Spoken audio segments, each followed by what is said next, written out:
New Mutants has finally been released to the public. After so many years in limbo, many questioned if it would even see the light of day. But despite numerous delays and setbacks, it's honestly a miracle this movie has came out at all. This definitely would have been such a better decision for a digital premiere rather than going straight to theaters. But hopefully it'll be coming to digital soon, just in time for the spooky season. The response to this movie has been largely middle of the road or just downright negative, but I want to take the time to offer a different perspective about the movie in its defense. I honestly love this movie, and I seem to be some of the few and far between that genuinely did. I do understand some of the criticisms and what people didn't like. This is not a perfect movie, but there is a real story here to appreciate, even on multiple viewings. So I'll be talking about the movie, but there's nothing really to spoil here. This movie doesn't have a huge twist or reinvent the wheel of storytelling, anything like that. Your enjoyment of the movie is not diminished by knowing the structure, but I would say it would honestly help if you know what to expect when going in. In my opinion, I think a lot of people were let down because of the expectations.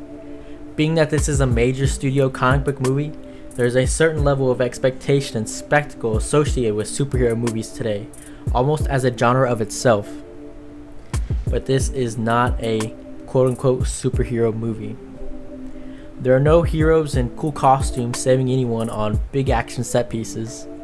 This is a very grounded comic book adaptation that is largely a character-driven film. In that respect, I think that this movie does that really well. This is a very small-scale movie, and it works for what it's trying to accomplish. It's not trying to tie together these plot lines or introduce random side characters. New Mutants is down to earth, focusing on each of the characters' internal struggles in this claustrophobic and eerie environment.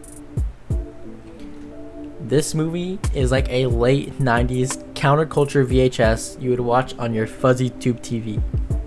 Even paying tribute to many of the inspirations like Nightmare on Elm Street 3, John Hughes' The Breakfast Club, and even Buffy the Vampire Slayer.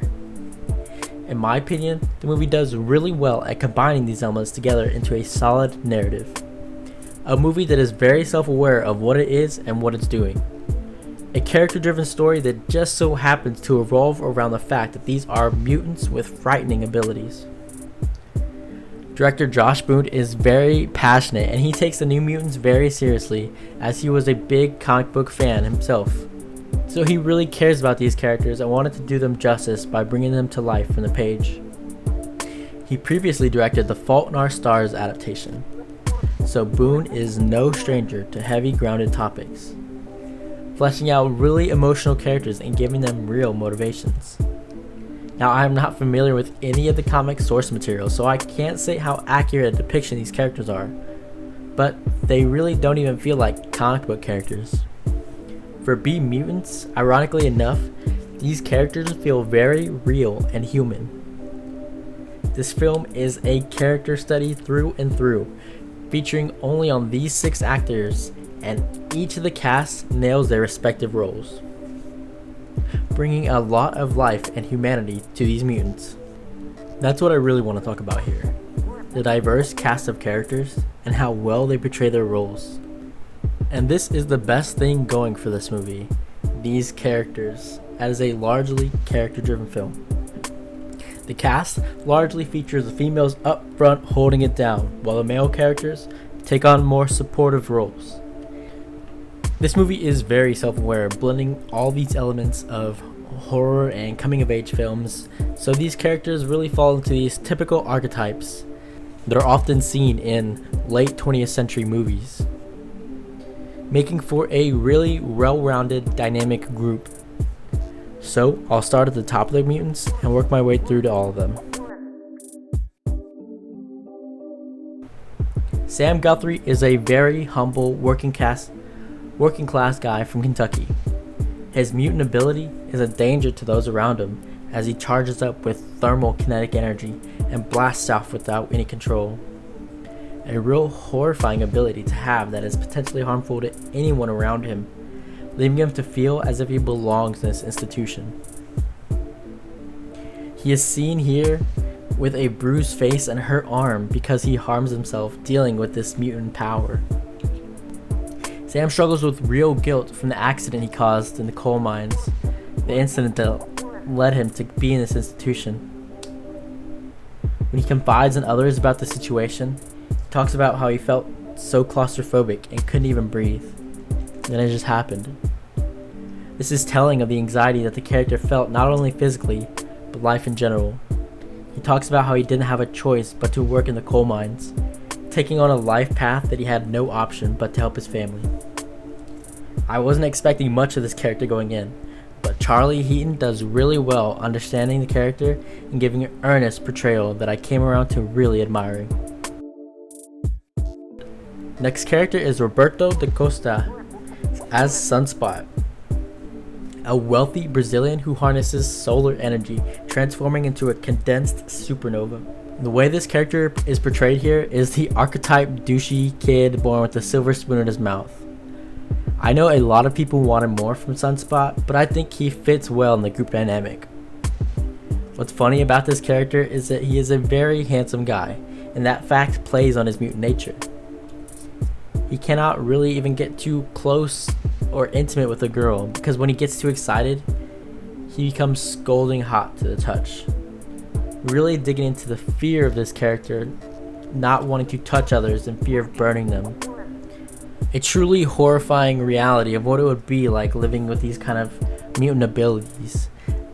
A perspective not really touched on before in these comic book movies. Next character, Ileana Rasputin as Magique. Definitely the standout character among the more reserved cast. The character archetype of Ileana is the mean girl, or bully if you will. But when people say she's a bully, that's really just code for baddie, but in the best way possible. Anya really brings her all to this character and plays up the role, really understanding not just her in her outspoken moments, but also in her more timid ones as well. Which is important to this character because the whole bully behavior by Ileana is just a tough exterior that she puts up to hide her more vulnerable self. The strength within Ileana is exemplified by her ability to create this armor and escape to her own special place that she created in dark times when she was young. Going up the list, Rain Sinclair, another very special and grounded character in the story, forming the backbone of this movie as their romantic relationship begins to blossom with Danny. Her character is important because Boone stated that it was the character he felt most connected to, being the religious identity of Rain and what it means to her. Because of her nature of being this wolf, transforming wolf creature, the clergy branded her as a witch and to feel guilty, ashamed of herself. I couldn't help but draw the connections of parallels between these feelings of guilt and religious prosecution that queer people often feel growing up, made to feel guilty or ashamed of themselves for just being who they are. Rain got a really good redemptive arc with Danny being able to become more accepting of herself and not see herself as such a monster. And Danny Moonstar, she embodies the perfect centerpiece to bring this psychological horror to life. What I appreciate about Danny is that she isn't a type A extroverted character. She's just a normal girl, which translates to a very honest and real character that is easy to relate to. Danny is so scared and confused by the abilities that she isn't even aware of or how to control. It was awesome to get to see how Danny's powers manifested on the world around her and how it directly affected everyone, bringing to life the deepest and darkest fears of those around her. With all the trauma of the characters, it was really intense having them witness their deep fears in life being manifested. The horror is not extreme and over the top like as you would see in an R-rated movie. This is a more subdued horror that is new and fresh to be seen in a comic book adaptation. It's not something that will leave you scared to sleep at night, but for those younger fans in that PG-13 demographic, I think it's the perfect movie for them to get to watch. It would have been a great movie to see this at a younger age and be able to have that unsettling, uncomfortable impression as a young age growing up. I really do love these moments of horror that peer deep into the minds of everyone around Danny without her even aware of it. Moonstar was the best part of this movie as she is the centerpiece of horror. I would have loved to see her powers manifest in so many more ways. And I guess that transitions into what I would have liked to see more of, what could have been better about this movie. Now, there's not much I didn't like about this movie. In fact, I like the movie so much, I just wish there was more of it to watch. It is a very short movie, just about 90 minutes. It feels just when you start to like the characters and get what's going on, it's already over. I wish there was much more time for the cast to get more character moments with each other. More moments of this intense psychological horror would be awesome, as that's what the movie really tries to sell you on. It almost feels as if a lot of this movie is cut out. A movie that is 85% baked and then just turned in as is. I don't think that's due in part to anyone on set. But my theory is that it's just due in part to the timing of the studio merger. This movie was put in a complete stallment.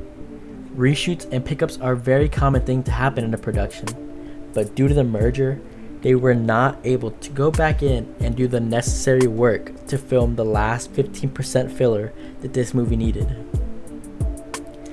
Due to the timing of this studio merger, the movie was put to the side on the shelf, and by the time it was all said and done, and the question of reshoots were put on the table, it was already 2 years later.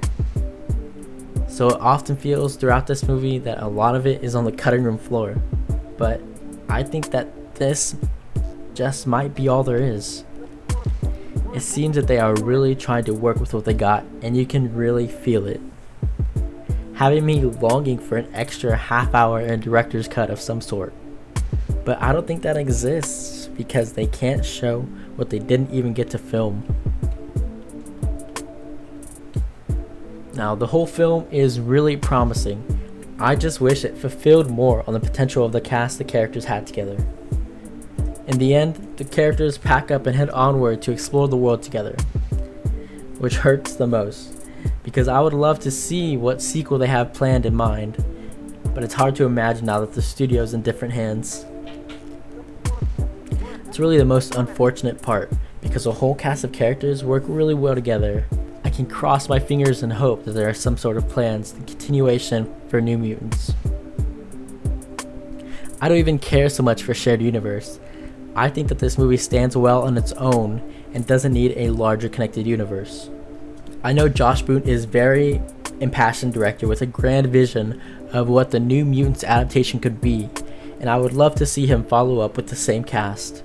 It is a bit of a stretch to hope for something too good to be true, but I think anything is possible with the right support. I hope Marvel Studios does recognize the potential with this property, given the right trust. I don't think the largely middle-of-the-road reactions in response to this movie is helping that at all. And that's very unfortunate because I think this movie's shortcomings are not due to the cast or crew, but rather just the unfortunate collateral. In my opinion, this just adds to the legacy of this film. Despite everything standing in the way and holding this movie back, there is still a really enjoyable film here with a grounded character story that blends in all these different elements to become something original. So if you haven't seen the movie yet, don't let the negative reviews influence you. There is a movie to enjoy here. It is not for everyone, but you may be one of the ones that actually enjoys it. If you manage your expectations well, I think you can find something you enjoy here. I personally cannot wait for it to come to digital home release. I think it will have a much better chance than it ever did in the theaters. So get your popcorn ready, turn off the movie lights, and sit alone in the dark, because this movie is definitely one to check out